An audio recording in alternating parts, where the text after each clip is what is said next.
purifica as minhas vestes, com teu sangue remidor, me ajude a ser fiel. Eu quero chegar no céu e te abraçar, Senhor, pra te adorar, dar o meu louvor. Quero me prostrar, vou me derramar aos teus pés, Senhor. O meu vaso de alabastro, quero me oferecer, me humilho aos teus pés, porque santo tu és, vem meu louvor receber.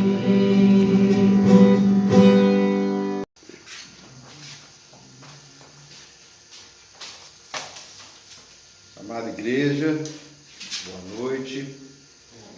Mais uma vez, motivo de muita alegria estar aqui, trazendo mais um estudo, a palavra, mais um estudo do Evangelho. Amém? Como já é da nossa liturgia, antes de iniciarmos a leitura e o estudo, vamos fazer a nossa oração ao Espírito Santo. Amém? Meu Deus, meu Pai amado, em nome de Jesus Cristo, em comunhão com o Espírito Santo, toda honra e toda glória, Senhor, todo louvor, toda adoração, todo o agradecimento.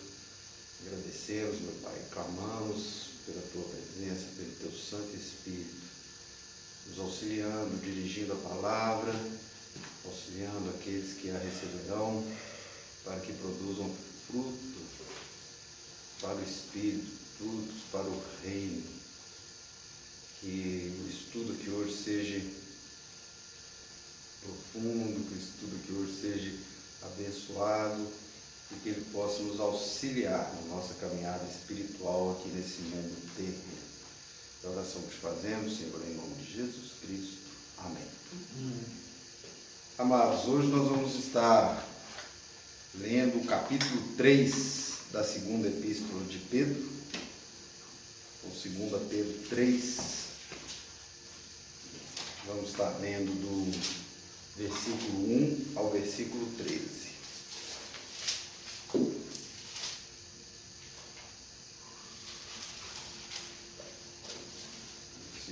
Pedro 3, versículo 1 ao versículo 13.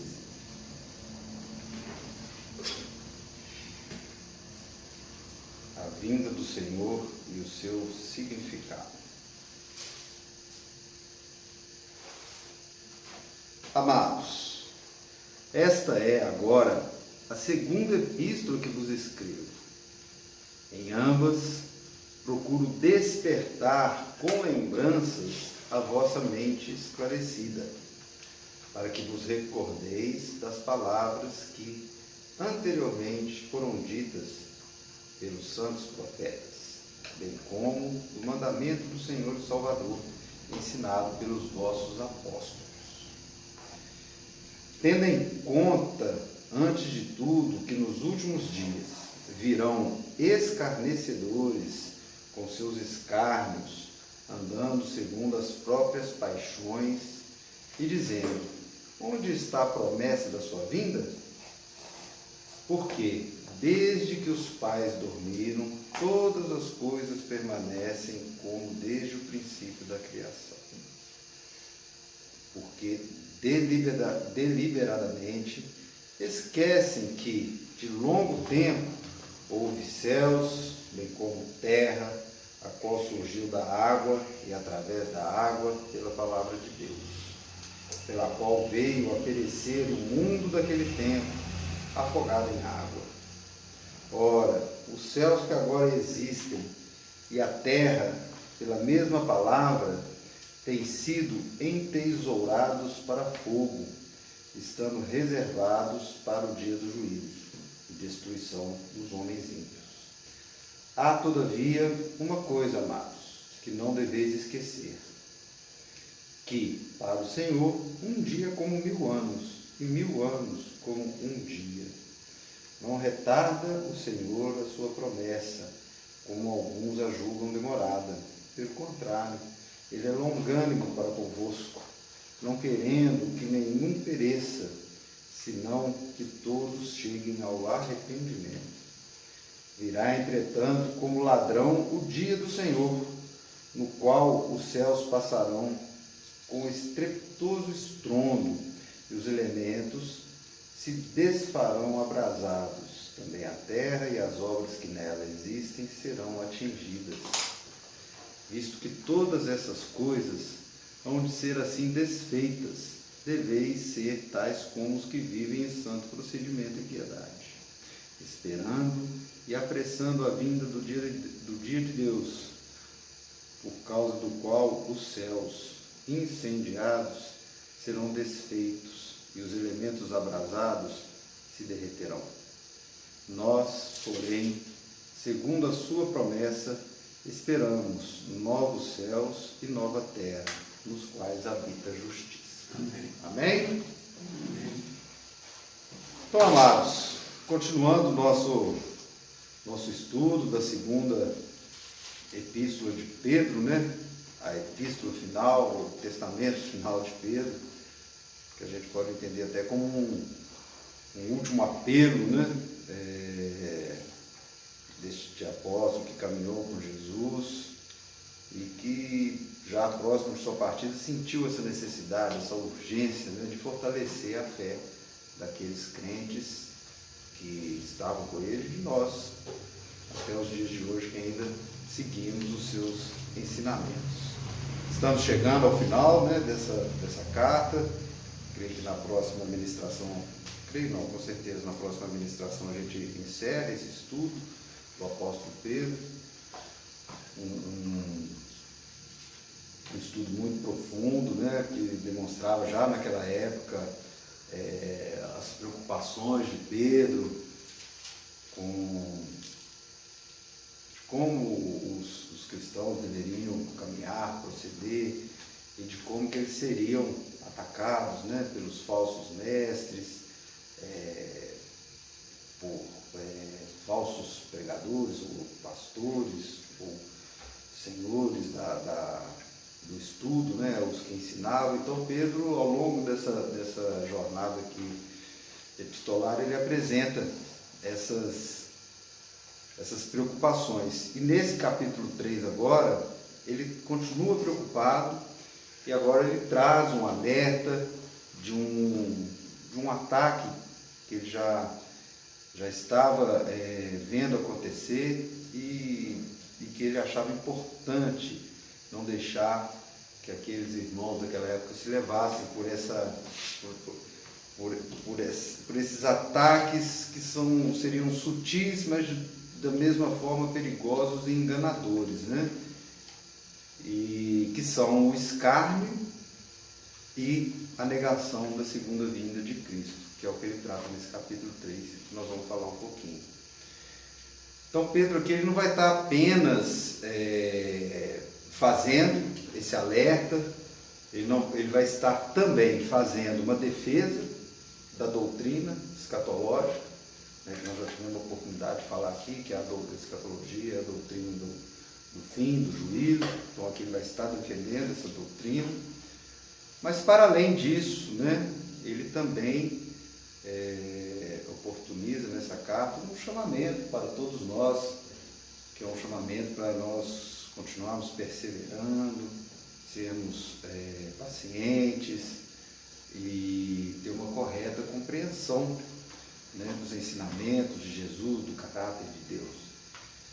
E Pedro, ele, já logo no início nós vamos falar aqui que ele vai, né, como ele foi apóstolo, teve com Jesus, ele vai estar buscando despertar essa memória, né, daquelas pessoas e de nós hoje que estamos lendo a sua epístola e nos firmando na certeza da palavra de Deus diante daqueles céticos e diante dos céticos que existem até hoje e o que eu acredito que sempre existirão. Tudo faz parte, né, da humanidade.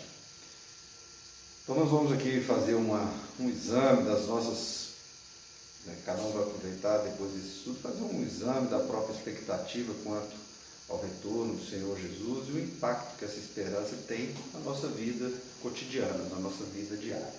Bom, para facilitar um pouquinho o estudo, nós dividimos ele em 3 sessões, que é a sessão 1, que ele vai começar a falar dessa questão da memória, nos lembrando mesmo,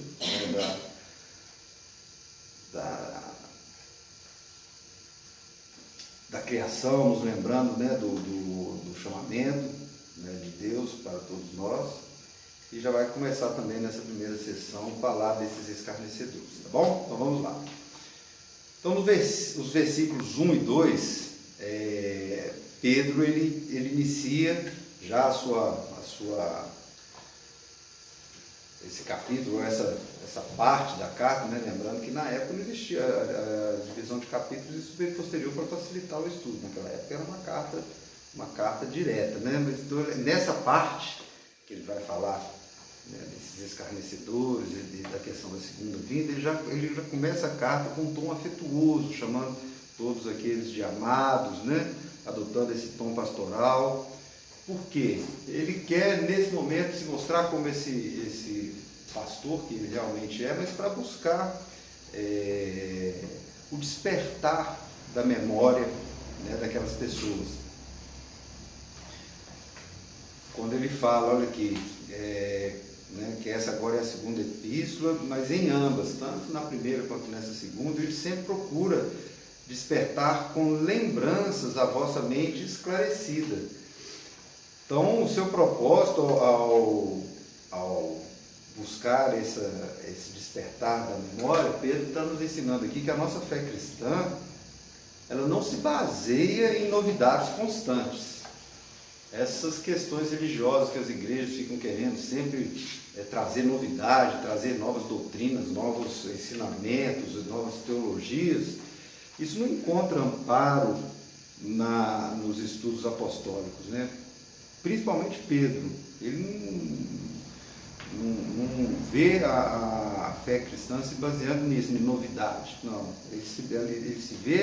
ela se baseando na memória, na lembrança e na aplicação das verdades já reveladas.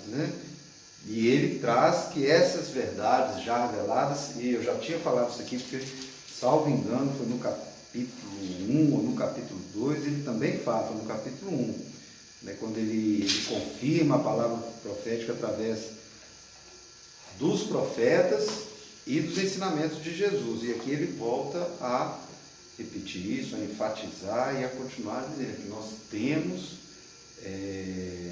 a aplicação da verdade do Evangelho através daquilo que já foi revelado. E ele fala aqui, para que vos recordeis das palavras que anteriormente foram ditas pelos santos profetas. Então ele está falando dos profetas do Antigo Testamento, os profetas que realmente trouxeram os ensinamentos de Deus através de revelação, e como do mandamento do Senhor e Salvador.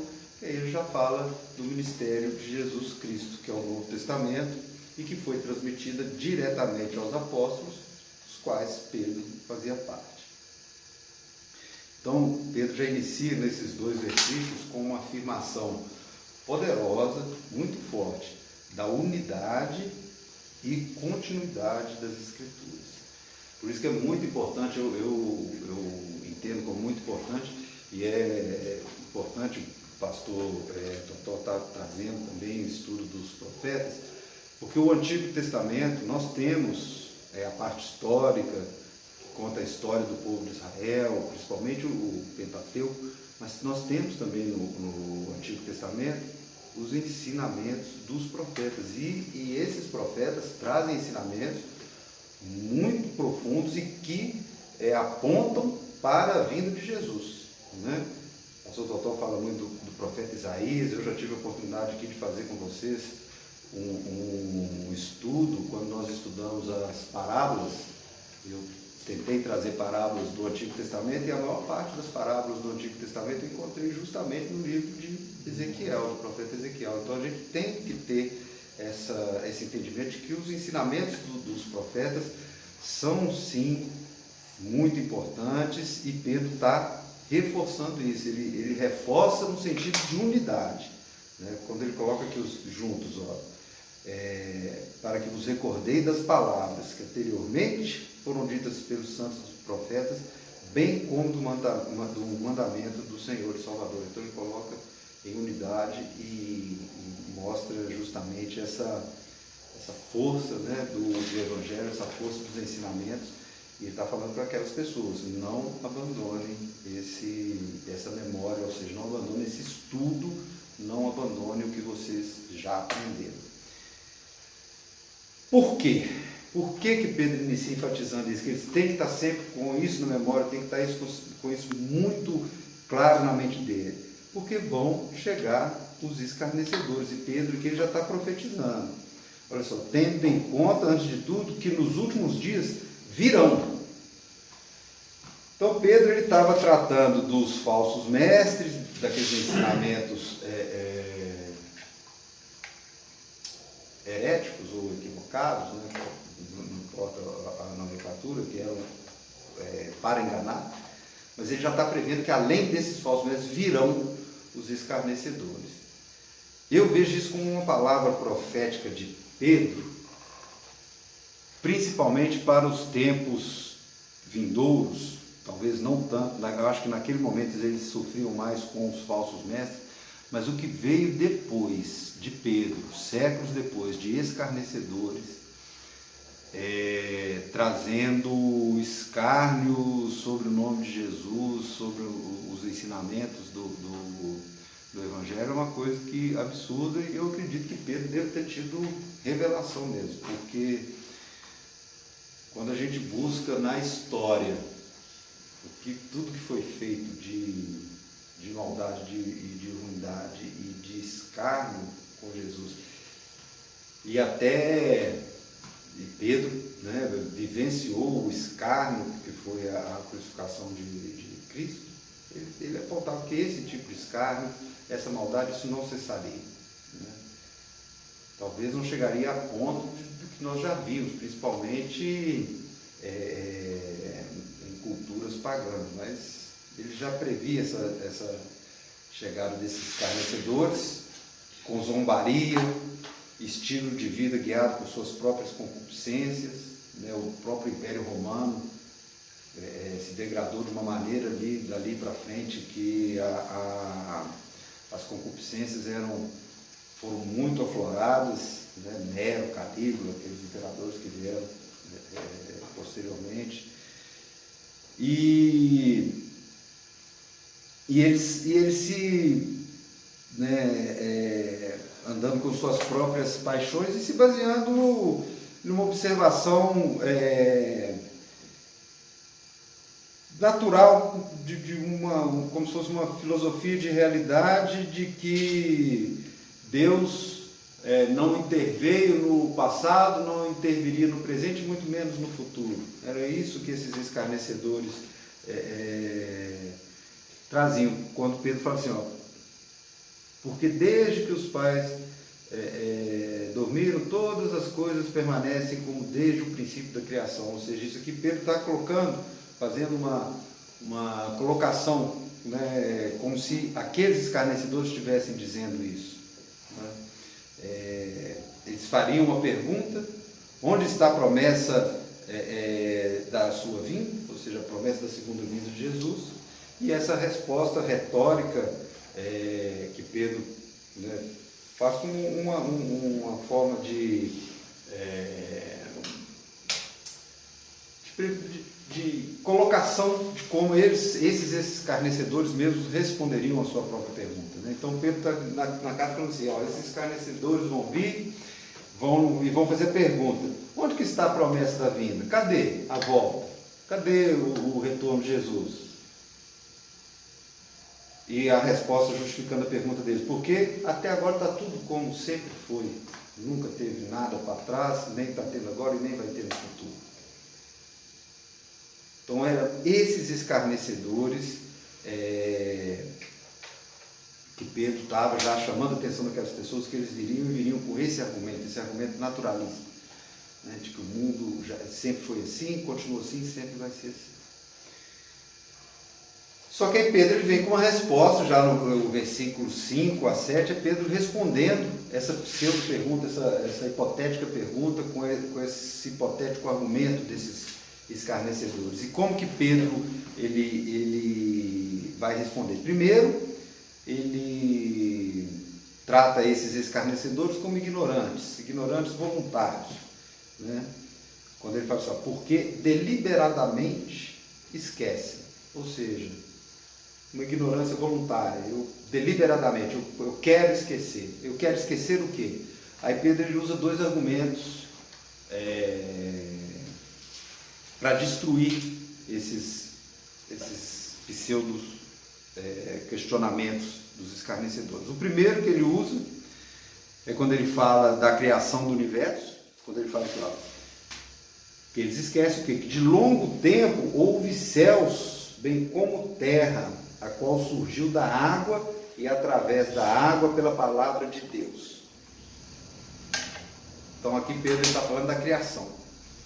Ele está trazendo o entendimento de que o universo não surgiu por acaso, né? Mas que ele foi formado pela palavra de Deus como um ato de intervenção divina para estabelecer a ordem natural, que é o que traz o livro de Gênesis. Isso também dá pano para muito estudo, para muita teologia, mas para o argumento de Pedro aqui isso não nos importa, né? E depois, quando chegar um pouquinho mais para frente, a gente vai entender que essa criação ela não precisa ser literal, o entendimento dela não precisa ser literal, como está lá no livro de Gênesis, de 7 dias, não, porque essa literalidade é humana, aquele tempo ali é um tempo humano, mas o que a gente coloca é que inevitavelmente houve uma criação, houve um ponto de partida, houve uma essência, e essa essência de Deus é a palavra de Deus, é o que o apóstolo João fala, que desde o início era a palavra, e a palavra era Deus, e é o que a nossa fé nos faz crer, não metaforicamente, não simbolicamente, não literalmente, mas com uma fé genuína de que houve uma criação, e essa criação ela é divina, é de Deus. Então esse é o primeiro argumento. E o segundo argumento que Pedro usa é o dilúvio, quando ele fala aqui, porque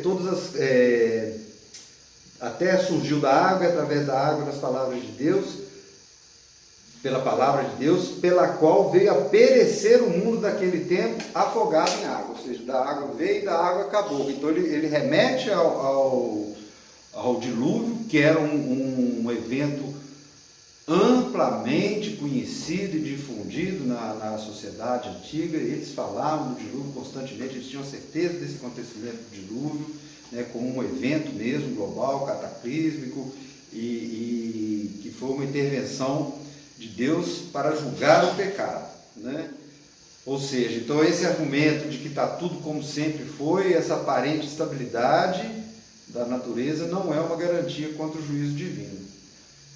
E é interessante isso, porque naquela época existia essa estabilidade da natureza, hoje nós nem temos ela mais para os céticos utilizarem como argumento, né? Porque o cético fala, não, está tudo como era, vai cair numa contradição que vai ser refutada até por estudantes de ensino fundamental, porque nós não temos mais essa estabilidade da natureza, e eu acredito que a natureza, sendo instrumento de Deus, possa ela mesma ser a via escatológica, né? Pode ser através dela que a promessa se cumprirá, enfim. Mas a lógica de Pedro ela é irrefutável, né, para responder esses possíveis escarnecedores. Se Deus agiu soberanamente no passado pela sua palavra, tanto na criação quanto no dilúvio, ele agirá novamente também pela mesma palavra, porque a mesma palavra que formou os céus e a terra, que trouxe o dilúvio e que sustenta ainda a criação atual, que sustenta ainda esse mundo atual, ela mesma fala do propósito definido, que é estar reservado para o fogo, aguardando o dia do juízo. É o que Pedro finaliza essa sessão, olha só. Os céus que agora existem, a terra, pela mesma palavra, têm sido entesourados para o fogo, entesourados, guardados, né? Então está reservado para o fogo, para o dia do juízo e destruição dos homens ímpios. Dos homens ímpios. Por quê? Porque os santos terão um novo mundo espiritual. Então aqui Pedro, ele nesse início dessa sessão, né, nessa primeira sessão, Pedro refuta esses escarnecedores, já inicia a defesa da teologia escatológica, ele afirma, né, que está reservada para o fogo, vai ter o fim. E agora ele fala uma verdade, para mim uma verdade que eu sempre tive muito clara, graças a Deus, mas que muitas pessoas ainda têm um pouquinho de dificuldade para entender, mas é de que o tempo, ele é diferente para os propósitos de Deus. Nós não podemos atrelar o propósito de Deus, a palavra de Deus, tanto da criação quanto do fim, ao tempo humano. Então Pedro aqui, né, dos versículos 8 a 10, ele traz uma perspectiva divina sobre o tempo, né? Então quando ele já começa falando, e esse versículo é muito conhecido, né? Que para o Senhor um dia como 1000 anos e 1000 anos como um dia. E muitas doutrinas heréticas, erradas e equivocadas tentam utilizar esse versículo para fazer previsão de fim do mundo, previsão do juízo final. Todas, até hoje falharam, porque nós estamos aqui até hoje, né? Então, nós temos que entender essa perspectiva do tempo como uma perspectiva divina. E não uma perspectiva humana, e muito menos uma perspectiva matemática, né? É um princípio teológico, fundamental. Não é humano nem temporal. Deus é eterno, Deus é transcendente. Deus não está distrito, limitado, aprisionado pelo tempo, igual nós estamos, e esse tempo que foi criado pelos homens, dias, anos, séculos, meses, tudo isso é criação humana. Isso para Deus não existe, né?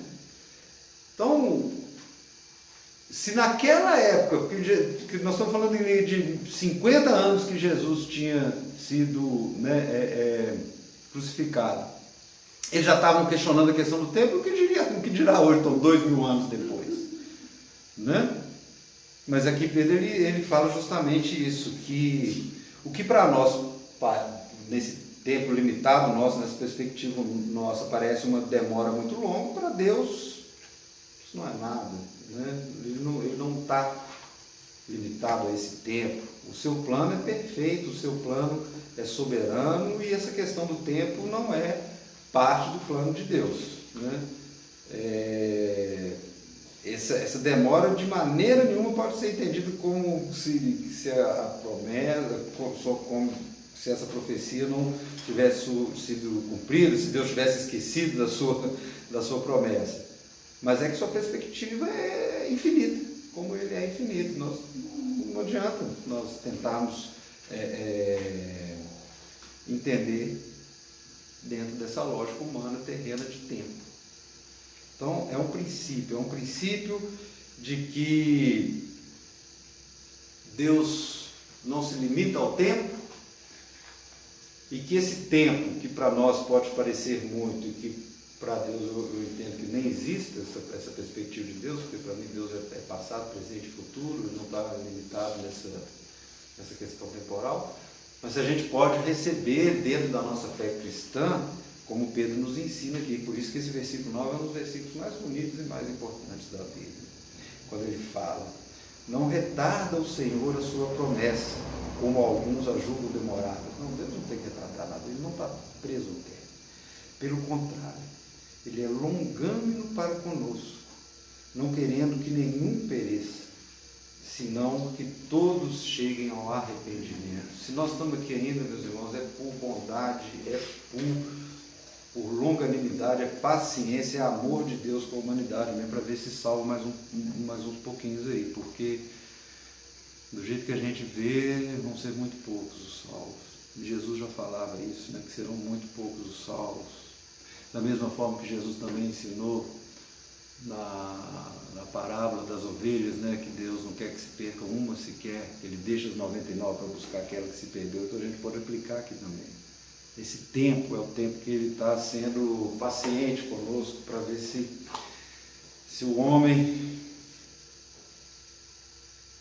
volta para Ele, se o homem entenda que o ensinamento de Deus é amor ao próximo. Então eu creio que quanto à humanidade em momento nenhum na história abandonou as guerras, abandonou a destruição do próximo, a destruição do semelhante. Então Deus está sendo paciente para ver se conserta em uma sociedade igualitária, uma sociedade amorosa, uma sociedade que busque realmente amar ao próximo. Eu acho que Deus está tendo muita paciência, mostrando que o coração dele é compassivo, é amoroso, esperando que a salvação chegue para todos, né? Como Pedro ensina aqui, né? Quando ele fala para que não pereça nenhum, que o coração de Deus era para a salvação de todos, mas infelizmente a gente vê que esse tempo ainda não foi suficiente, pelo contrário, estamos longe disso. E Pedro fala, olha, Deus é paciente, Deus é longânimo, Ele é bondoso, Ele é misericordioso, Ele está esperando, mas apesar da paciência de Deus, um dia o juízo virá. E como ele ensina, olha só, virá de forma súbita, inesperada, como ele usa a metáfora aqui do ladrão, como ladrão. Né? O Evangelho também traz essa metáfora do ladrão, chega no Evangelho de João. Então, na qual os céus passarão com estrepitoso estrondo, e os elementos se desfarão abrasados, ou seja, em fogo. Também a terra e as obras que nela existem serão atingidas. Então, nesse versículo, Pedro fala da escatologia direta, defende a teologia escatológica diretamente, vai acabar mesmo, não vai ser uma reforma, vai ser uma destruição, uma desconstrução. Ele está falando que tudo vai acabar, todos os elementos e todas as obras. Então, elementos são os elementos naturais e as obras são as obras humanas. Todas acabarão, tudo chegará ao fim. Mas nós sabemos que dentro do propósito de Deus, né, acaba essa terra para vir um novo lugar, novos céus e nova terra, que será espiritual, será para aqueles que realmente têm essa consciência de fé, né, e que serão salvos, ao contrário, né, da ira que recairá sobre o impenitente, sobre o ímpio, como ele aqui diz. Então, meus irmãos, e na terceira sessão que nós vamos finalizar agora, depois de tudo isso que Pedro nos falou, nos alertando, né, dos escárnios, nos alertando da escatologia, nos alertando que o fim virá, ele exorta para quê? Para a nossa santidade e a esperança futura. Temos que permanecer, né, devemos permanecer firmes na nossa fé, né? E ele já fala isso, né, já traz isso, quando ele traz no versículo 11, olha só, ele quer não é uma doutrina em si mesmo que ele está falando, não é uma doutrina escatológica, é uma implicação prática, né? Se o mundo que nós conhecemos e tudo que temos aqui e valorizamos vai ser desfeito, então como que nós devemos permanecer? Como que nós devemos ser? E aqui ele já traz a resposta, olha só. deveis ser tais como os que vivem em santo procedimento e piedade. Então a esperança escatológica, né, não nos atinge, o medo escatológico não nos atinge se nós vivemos em santo procedimento e piedade, porque nós vamos viver uma vida consagrada a Deus e não uma vida de mera expectativa, ou como muitos também ensinavam de maneira equivocada, já que vai acabar mesmo, então vamos fazer o que tem que ser feito agora, que é pouco tempo que resta. Não. Esses é os que vão acabar junto com o fim, com o juízo. Mas aqueles que vivem em santo procedimento e piedade, que têm o fortalecimento da fé, não serão atingidos, né? Olha só, ele traz inclusive de que essas pessoas que vivem em santa piedade e santo procedimento e piedade, eles estão tão ligados à fé, a Jesus, na certeza da salvação, na certeza do mundo novo que virá, eles estão esperando e apressando a vinda de Deus. Ele usa o termo apressando a vinda de Deus, né? Não tem como alterar o cronograma de vida, o cronograma de Deus, né? Agora, apressando aqui, ele quer o quê? Que nós vivamos com esse senso de anseio, né? De ansiar sempre pelo Evangelho, de ansiar sempre pela fé, de ansiar sempre pela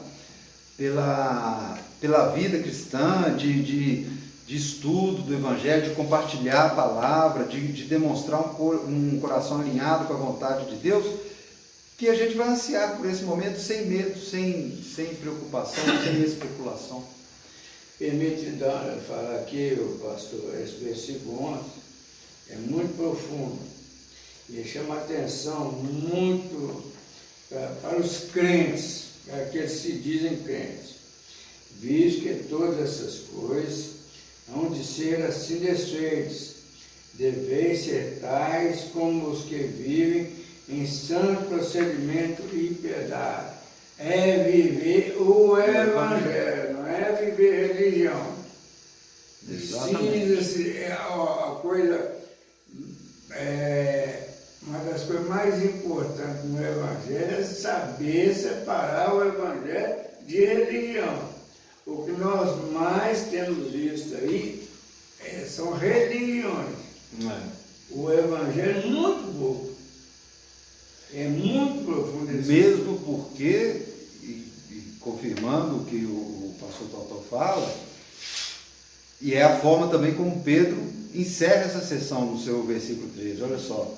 Nós, porém, segundo a sua promessa, esperamos novos céus e nova terra, nos quais habita a justiça, que é o mundo espiritual, não é mundo religioso, não é parede de igreja, não é templo humano, é a certeza, é a esperança da recriação, mas a recriação, né, que a palavra nos traz, é de um lar eterno, é um lar espiritual, né, onde é o que a gente espera da nossa fé, na nossa fé, é que fim desse mundo, que de alguma forma ele vai findar, ou através da escatologia, ou através do nosso tempo próprio, terreno aqui, que também é cronológico, né, todos nós nos depararemos com a finitude da vida.